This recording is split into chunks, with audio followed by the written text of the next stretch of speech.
पक्ष हा माननीय नरेंद्र मोदीजींच्या नेतृत्वात जगातला सगळ्यात मोठा पक्ष झालेला आहे, याबद्दल खरोखर सर्व कार्यकर्त्यांचं मनापासून अभिनंदन करतो।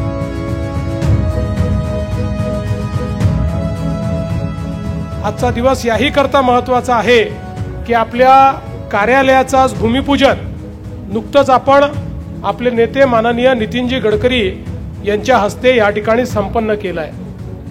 हे कार्यालय नागपूर शहराचं, नागपूर जिल्ह्याचं आणि विदर्भ विभागाचं असे तिन्ही कार्यालय आपण एकत्रितपणे या ठिकाणी करतो आहोत।